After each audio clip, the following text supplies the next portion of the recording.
in 5 to 7 minutes because we have some, 3 more sessions. We have a panel, we have 2 excellent speakers, and then we break for a cocktail networking session. And after that, whoever is registered for the TNS convention has to rush there for dinner. They're keeping dinner open a little longer for the ATEA attendees.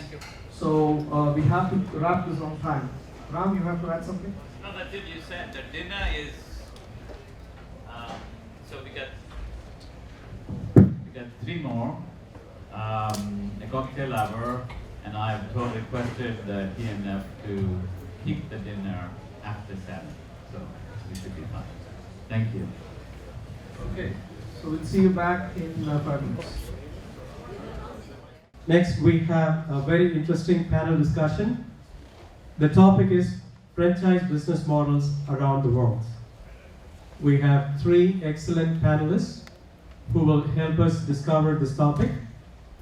I invite all the 3 panelists to come forward to the stage and be seated. I have the pleasure of introducing all 3 people. Mr. Parthiban Jayaraman, who is from multi-brand, multi-unit franchise owner, Aarak and Pusan groups. Mr. Boynton Weeks, who is a franchise owner of FraNet in New York, New Jersey area. And we have Mr. Lakshmi Narayanan, founder of FASIA, all over from India. With these 3 people, I kindly request Venky to introduce them formally and moderate the panel. Thank you. Thank you, Venky. So it is my pleasure truly to introduce the 3 panelists we have today. I'm going to start from afar. Parthiban. Parthiban came to the United States in the mid-90s for higher education and pursued his career in information technology working for the state of Delaware. As a parallel career, Mr. Jayaraman has been a franchise owner for the last 15 years. His portfolio spans across quick service and casual dining restaurants. Mr. Jayaraman has served as the Chief Operating Officer for the Department of Technology and Information at the state of Delaware. The next panelist we have is Mr. Boynton Weeks. Boynton is a graduate of Fairleigh Dickinson University with a BA in Business Administration. He has over 28 years of business experience in the commercial insurance underwriting and franchising industries. His exceptional focus on sales and marketing led him to receive numerous awards from companies such as Chubb Corp and Fantastic Sam's franchised hair salons. So Boynton is also actively involved in community service work. He currently sits on the Growth and Redevelopment Committee for the Township of Lawrence. In addition, he's an executive board member and president of SCORE, which is Sigma Community Outreach and Empowerment LLC. It's a non-profit organization whose primary mission is mentoring young men between the ages of 8 and 18 in the greater Trenton area in such fields as entrepreneurship, education, health and wellness, as well as cultural activities. He is also an active member of the Pi Beta Sigma Fraternity, Inc. And the next panelist is a serial entrepreneur who built, managed and exited various successful companies in tech and non-tech space. Lakshmi Narayanan managed $1 billion plus fund in real estate space. He's traveled globally for various causes. He's currently associated with organizations in fintech, edutech, deep tech companies supporting United Nations Sustainable Development Goals. He founded America's first non-profit movement for Indo-American advisors in financial and real estate space. It's called FASIA. FASIA is also a proud sponsor today, and all of you are wearing these lanyards which have their logo as well. He co-chairs the International Blockchain Association and America's largest crypto academy, White Polar Bear. In relation to franchising industry, he co-founded one of India's largest franchising community, Franchise Connect India, advising 5,000 plus Indian brands, 600 plus global brands in India, SAARC and Middle East countries. He's an engineer, economist from LSE, and currently a fellow of Harvard. So Lakshmi also currently manages a global tech fund in the United States which invests in startups and going global from US and India. So welcome to the three panelists. Please put your hands together.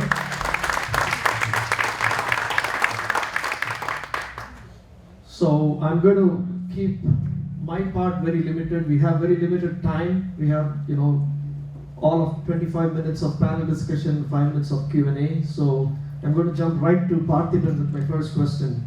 While having a full-time job, and that too a high-profile job at the state of Delaware as the, heading their IT, why did you choose franchise business? Welcome everyone. Good afternoon.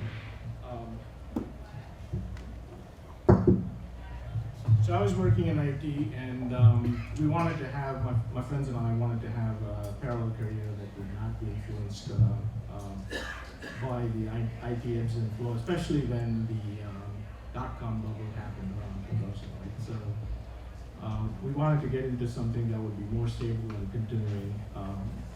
That's how we got into Dunkin' Donuts franchising way back in 2002.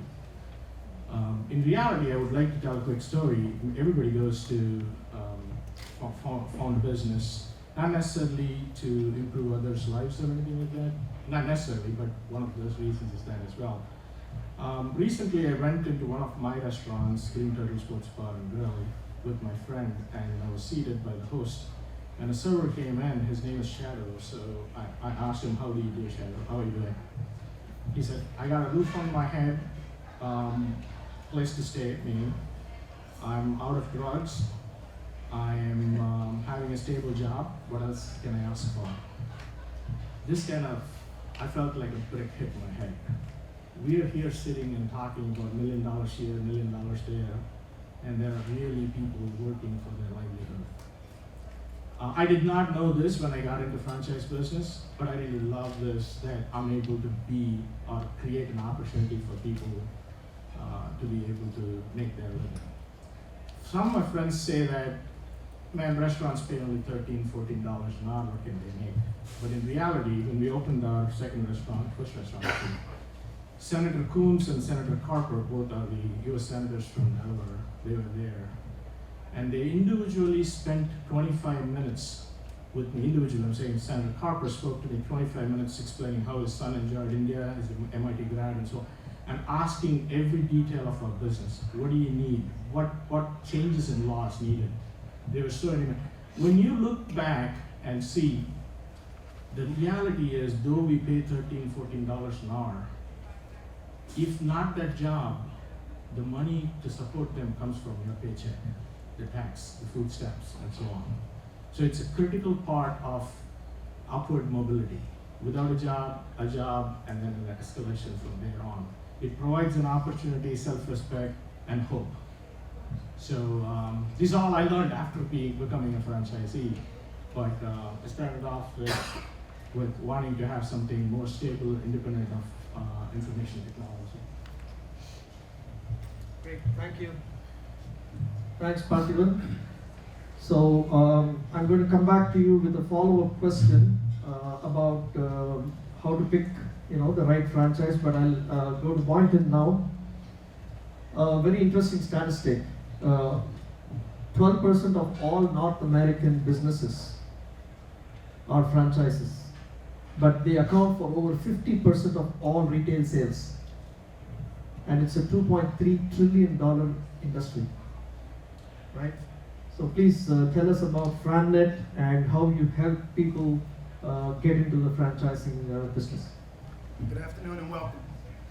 So franchising, as we know, is relatively big business here in the United States. And at FraNet, what we do is try to help people to figure out if it's a viable pathway to business ownership for them. Part of the struggle we have at FraNet is helping people. Thank you.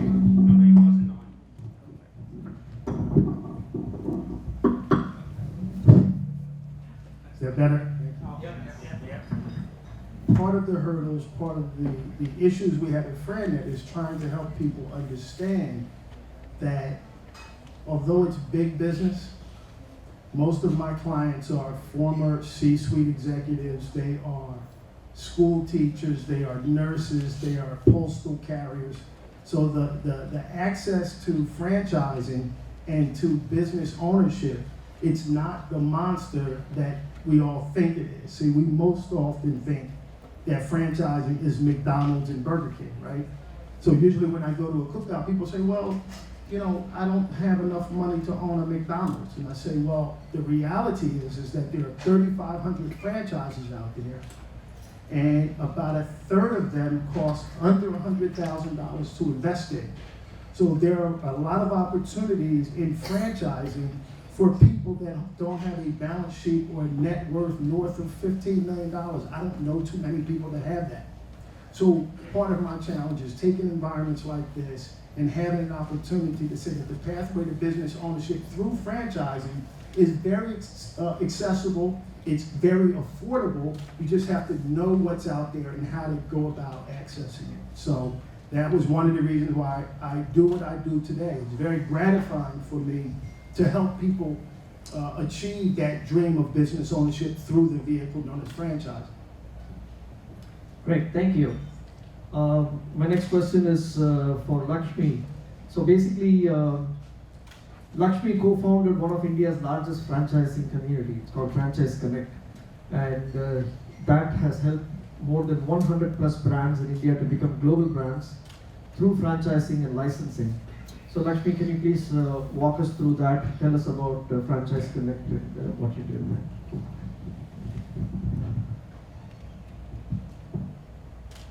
Everything we do is around a single mental philosophy. We believe abundance is everyone's birthright. If you call yourself a right person, it's a moral responsibility to be rich. The world has got only a limited amount of resources. Who own the resources determine the power of the resources. If you are a right person, and if you are rich, you will use it for a good cause. If you are a wrong person, and if you have the will, you use it all for the destructive purposes.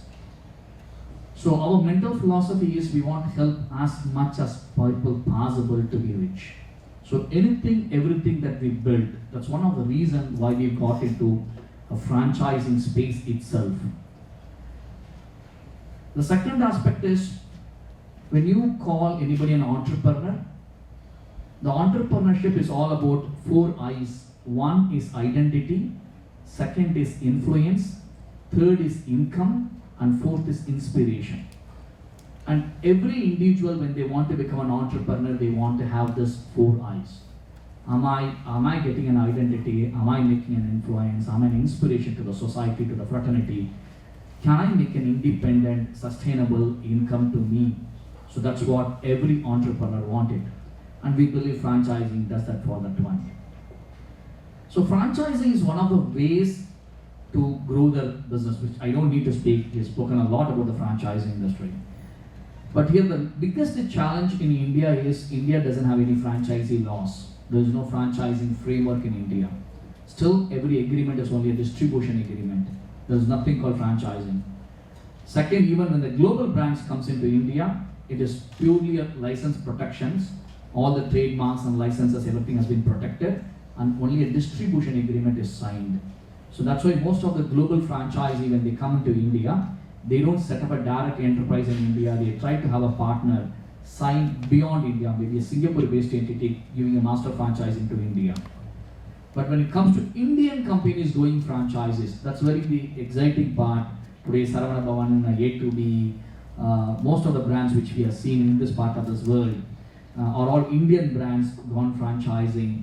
So still they follow the hub and spoke model. They have a master franchisee, single person takes it, and then they do the franchising across the boundaries, across various geographies. That's what they do, that one. So we as a franchisee Connect India, we provide that consulting service. It's one of the ventures which I incubated, I co-founded, we funded that one. that we provide as a service both for any type of companies. We have done real estate companies and franchising, Century 21, Coldwell Bankers, Remax type of companies, food industry or food chains, garment industry from multiple garment brands we have done that one. So every brands we do both two sides we do that one. Great, thank you so much, Lakshmi. These panelists are here basically to help us identify opportunities in the franchising industry, right? So for us to, if anyone over here wants to step into a new business or have a business on the side while you still have a full-time job, what is it that you can do? And franchising is an option. So I'm going back to Parthiban with my next question. How does one pick the right franchise opportunity? This is a very important question that you all have to have an answer if in case you want to venture into, if you want to venture into the franchise world. I mean, there are many companies that rank franchisees by the order of success, number one franchisee, number two franchisees, and so on, based on certain criteria. But none of those criteria would perfectly match your need. So you have to make your own assessment. Number one franchisee in a particular listing doesn't mean a thing to you. I mean, you have to make sure that the franchisee you want to choose is the right fit for you. How would you go about doing that? There are many ways to do it, but at least I'll hit 4 or 5 things that you have to absolutely look for. What is your intent? Right. If your intent is to spend $100,000, like Boynton mentioned, there is a wide variety of franchise options. You can start something under $100,000 or upwards of $1 million. So you have to choose what your financing capability or risk-taking ability that you want to lay out. Then you really want to know what is the amount of your time it's going to consume. Like I said, I was full-time in my job while this was happening. So then you need to choose something that would run in your absence as well. It's not complete absence, but you won't be able to be there 8 to 5 every day. Then that's certain type of franchises would match that, would work for that. It also has to be some level of, you may not need the expertise around that, but your interest should be there. You should be able to ask questions, right questions, and how would we solve any issues around a particular franchise. You don't want to choose a franchise which you absolutely loathe or you don't want to spend any time on. So just for money, if you choose, I doubt it will be successful. So some amount of interest has to exist. Like I said, you don't have to have the expertise because the franchisor is going to come with the process. So you got to abide by the process, you got to follow the process, and the greatest advantage of franchise business is you bring the money, you execute, and you succeed. You grow. So you don't have to worry about the other things. You do a little bit of local marketing, but you bring the money to the table, you take the risk, you build 1 unit, 2 units, 3 units, and so on. Your success rate is going to be that way, in the upward mobility in that way. So you have to choose something that you can invest for the first unit, and then for the second unit, and so on. And where do you see yourself 5 years from now, 10 years from now? 10 years is too long, but 2 to 5 years from now, how many units you want to own, all those things that you have to decide for yourself, and will that franchise be the right one to do that? Talk to the franchisor. Franchisor, no offense, but they are salespeople, right? They want to sell more franchises, and they want you to hook up to it, and they want you to partner, they want you to build.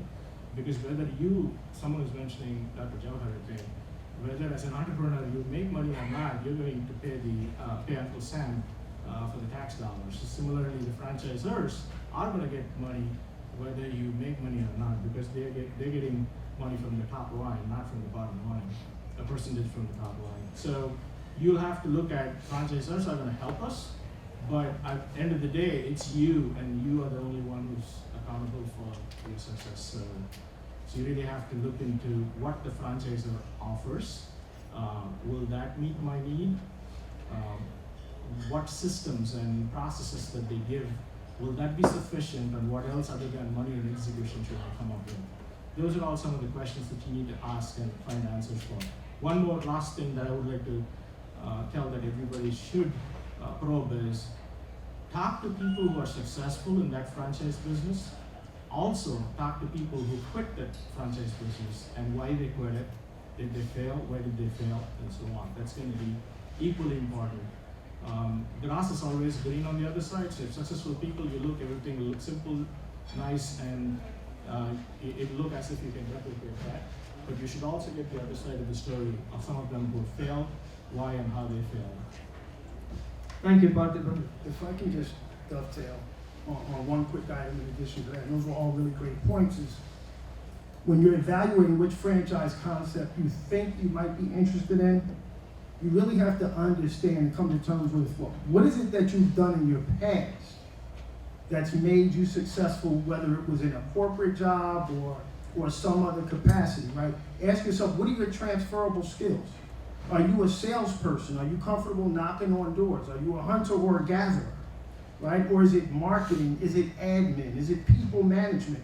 Because each franchisor, although they're not looking for someone with industry experience, your transferable skills need to align with the successful franchisees in that system. So when you get to the point of validation, which is what he was referring to, so franchising in the United States is regulated by the Federal Trade Commission and has been since 1979.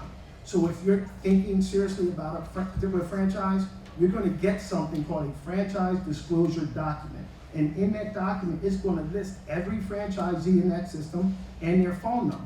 It's also going to list franchisees who have left the system. So when you're talking to those individuals, what you're looking for is, are these people that are successful in this system, do they have similar transferable skills and skill sets that I bring to the table? That's a very critical assessment when you're trying to match and fit with the right franchise company. One point. Sure. You don't need to be an entrepreneur to be a franchisee, but you have to be an intrapreneur to be a franchisee. It's franchising is a guided entrepreneur. That you have to remember. It is not that a part-time job, or it is not that I have money, I invested, my franchising will just run like that. I was talking to him, the first word he said, oh yeah, I was working, then I had a franchisee, and then the next word he said, my partner taking care of the business. So you need a full-time involvement when you want to run up. You don't need to be everywhere, but you need a full-time involvement. The success of the franchising business depends upon the person who takes the franchise. It's not only whatever the franchisee brand it is. You need a good person to be there. You don't need to be 24/7, but you should be available there to run it, to learn it. Parthiban, you were going to add Yes, something? yes, I wanted to add one more thing. Sure. Like Mr. Boynton said, there are several rules and regulations here in this country trying to control the dominance of the franchisors. The documents that are written by the franchisor is all in favor of the franchisor. When you get into trouble, nothing is going to come help, because I've seen people who have lost everything, lost their shirt. But what is important is, when you talk to the franchisor, check with them if they are registered in SBA registry.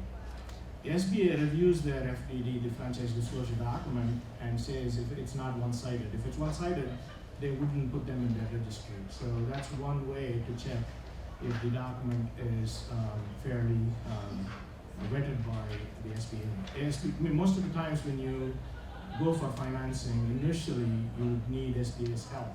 SBA offers up to $5 million towards business, small business, and franchises are good candidates for that loan. And that money you cannot get if it's not registered in SBA registry. So that's one thing to check.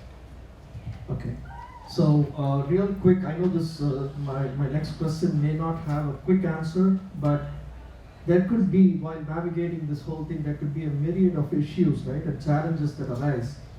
So how does one ultimately select the right business ownership opportunity? Boynton. So one of the things that we do at FraNet, we've been doing for 32 years, is part of the process is just working with people like yourself. We don't charge you a penny, but part of the foundation of the platform is we give you an assessment. Right? Most of us have taken assessments in corporate America, be it Myers-Briggs or certain types of DISC assessments. So we have one specifically geared towards franchising. It's a 30-minute online assessment tool that you would complete. It gets emailed to me, I send you a copy. We hop on the phone and we talk about it for 45 minutes. The goal in the space that I'm in is just to help people figure out if franchising is right for them, and if in fact, based on the assessment and the communication that we've developed, then we can help to introduce you to those franchise companies that align, again, with your transferable skills, but in addition to that, how much money you're looking to invest. So we were talking about investment earlier, and I said, well, a third of all the franchises out there cost under $100,000. Well, typically from an SBA standpoint, if you have at least a 680 credit score, the SBA and the lenders will lend up to 75 to 80% of that total investment. So if it's a $100,000 franchise investment, you're looking at an equity injection of between $25,000 and $30,000. So, but there is a process and a format for helping you figure out if you're a candidate for franchising. See, one of the fundamental tenets of franchising is you have to be fairly compliant, because you're taking someone else's idea, you're cloning it, and you're making it yours. So you have to be willing to follow a system. Successful franchisees of Dunkin' Donuts, Arby's, Green Turtle, whatever it is, the most successful franchisees get in and they follow a system. So part of our assessment helps you to figure out if you're compliant enough to be a part of a franchise system. Perfect, thank you. So I would like to add a last point. And Sure. Franchising business is subject to market risk. You have to understand the whole market. It's a market risk. McDonald's failed in India first round. Then they relaunched in India after 6 years. Sadagopan still failed in Seattle. It's shut down. It's not there. I don't know how many people know it. Franchising misfiring happened there for them.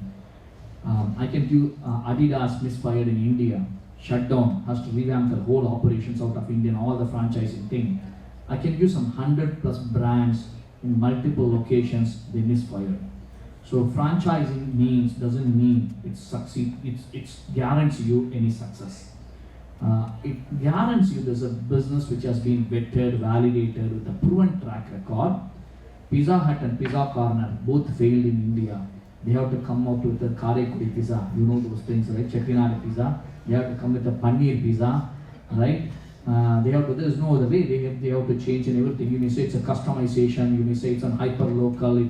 We may use all those things, but the basic is it's not necessary. A franchising business is guaranteed for success. So which everybody has to accept it before getting to any franchising business. Thank you, Lakshmi.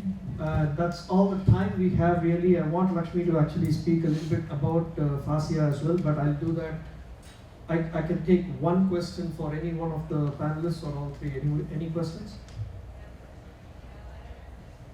Nobody want to buy franchising. This is the one. One of the things that you mentioned was, you don't take a fee from us. And so how does your model work?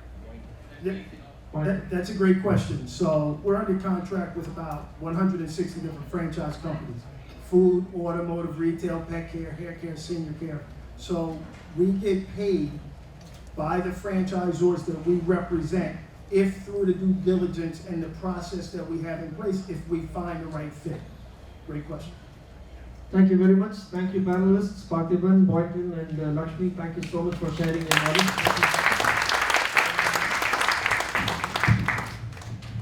And may I request, kindly stay there. May I request Veronica guards to bring the mementos, and I'd like may I request Hariappan to come up and please give a plaque of appreciation to Lakshmi.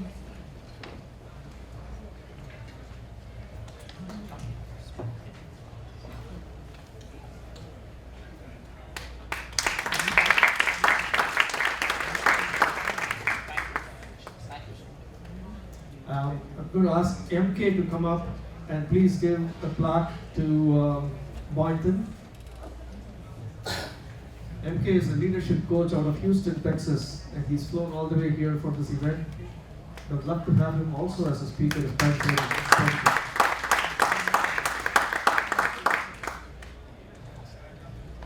And finally, for Parthiban, may I ask Chinni to come up, please. Chinni also has traveled all the way from Dallas to attend this event, and he's also a financial advisor.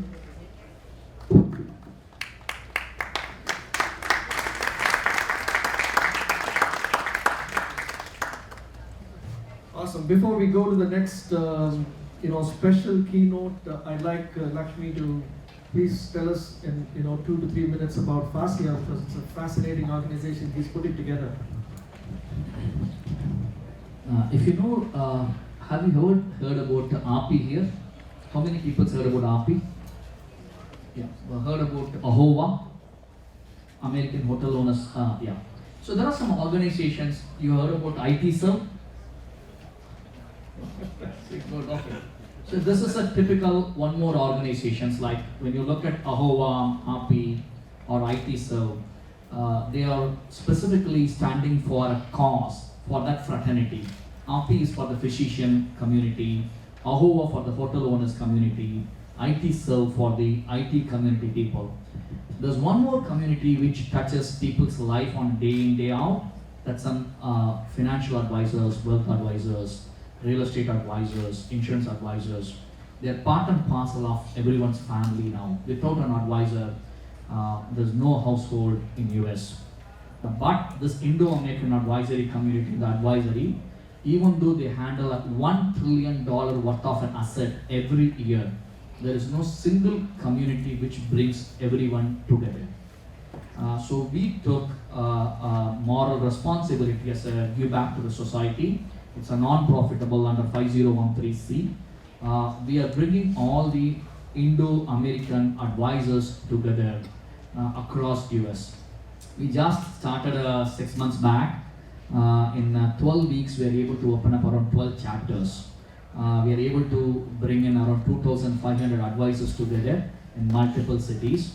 One of the purpose is we want people here to take some leadership, and if you can help us to open up chapters in US cities. It's a purely a non-profitable movement, nothing hidden agendas. It's a clear slate for people to bring as much as advisor community together as a give back to the society. There are 3 main goals. One, we want to bring in more women entrepreneurs as a financial advisors.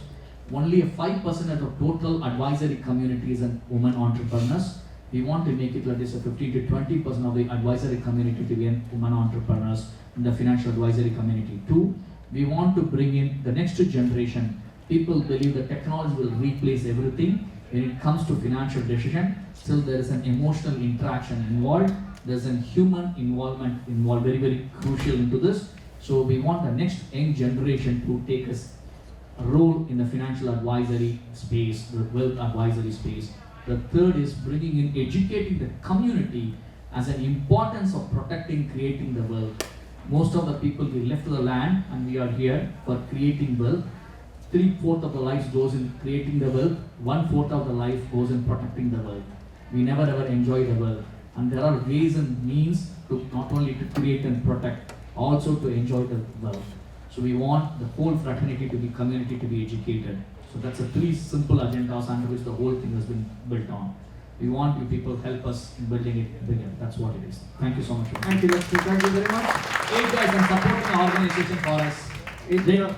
Venky was the first one to support me when I walked into New Jersey. Ram has been very, very kind. They're all opened up all the doors. They've taken a leadership role in helping us. We want everyone to take in every city wherever it's possible. Thank you, Lakshmi. Loving you guys. All right. So FASIA is also a sponsor for the event today.